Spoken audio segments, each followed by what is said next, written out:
Bonjour à tous, bienvenue sur notre rendez-vous quotidien avec Je me libère et qui explore le monde des peurs en lien avec notre confinement actuel. Et aujourd'hui, je reçois Benjamin Pervenchon. Bonjour Benjamin.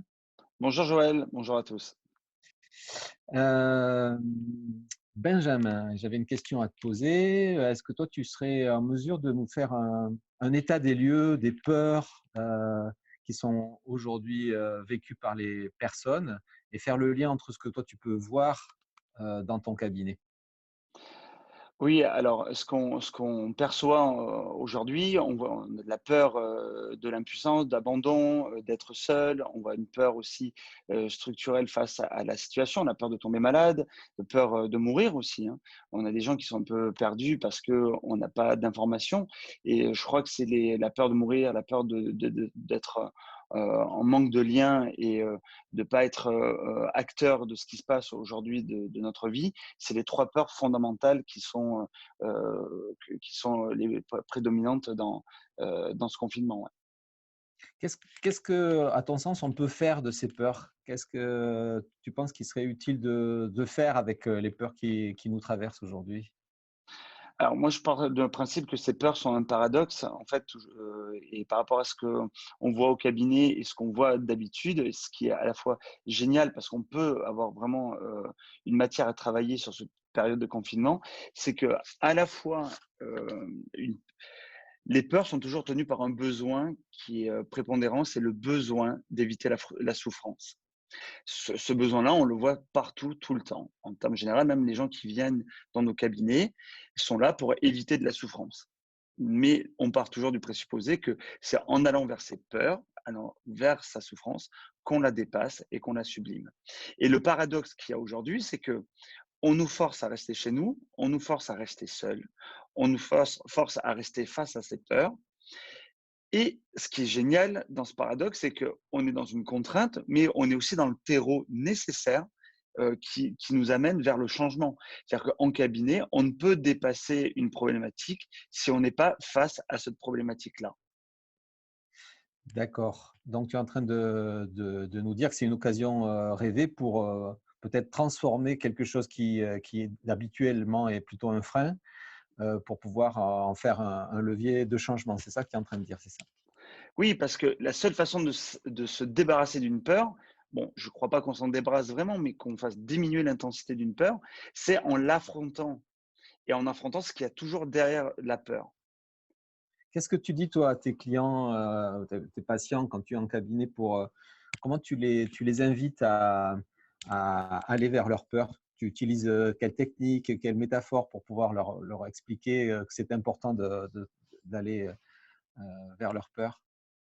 En fait, il faut partir d'un présupposé, c'est que derrière une peur, il y a toujours un désir ou un besoin qui est plus grand que la peur.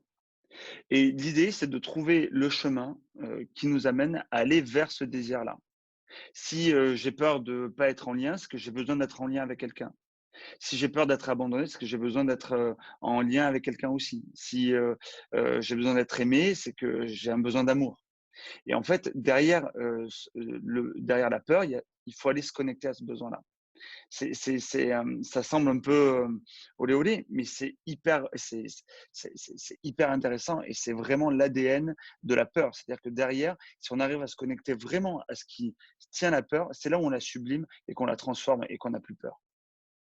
Et donc, tu utilises, je suppose, l'hypnose pour permettre aux gens de faire ce travail-là? Est-ce que, tu utilises d'autres outils qui pourraient peut-être être accessibles ou en tout cas permettre aux gens de comprendre comment toi tu procèdes?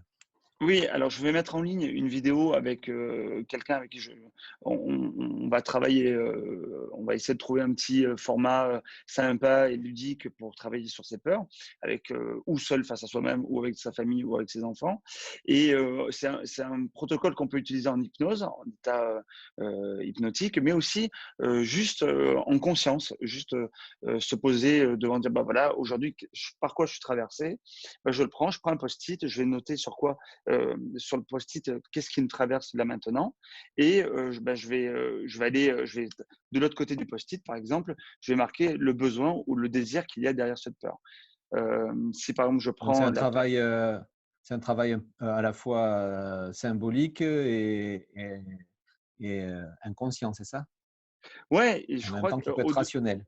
ouais, je pense que c'est très rationnel en fait. C'est que ça permet de mettre de la rationalité et aller au-delà de la première vision de notre ressenti. C'est d'aller derrière. Et en fait, c'est toujours pas, c'est avoir une longueur d'avance face à ces ressentis, si on peut dire, négatifs. Pour avoir déjà travaillé avec toi, moi, il y a un truc que j'aime bien, que tu dis souvent aux personnes quand ils sont confrontés à leur peur, c'est une histoire avec des oies. Tu veux bien nous dire, s'il Ah, te plaît? on rentre dans mon intimité là. En fait, en fait, quand j'étais petit, c'est ce qui m'a marqué, c'est que j'allais dans une ferme souvent où il y avait des oies et je me souviens que dès qu'elles me voyaient arriver, ces oies, elles venaient vers moi et elles m'embêtaient, elles venaient me picorer le dos, les bras, les avant-bras, tout ça. Et je courais dans tous les sens et plus je courais, plus je les évitais, plus elles venaient vers moi. Et un jour, j'ai grandi et j'ai trouvé que leur comportement était différent et le jour où j'ai commencé à comprendre que le fait d'aller vers elles, c'est pour le coup, c'est elles qui me fuyaient et ben, c'est là où j'ai compris que les peurs, en fait, c'est pareil. C'est qu'à un moment donné, si, on prend le courage de les affronter, ben, c'est elles qui disparaissent. D'accord, OK. Ben, écoute, merci beaucoup, Benjamin, pour, ce moment de partage autour des peurs. On attend avec impatience, donc cette petite vidéo dont tu nous parlais. En attendant, ben, on vous salue, tous les 2 et on vous dit à bientôt sur notre chaîne. Au revoir Benjamin. Au revoir Joël.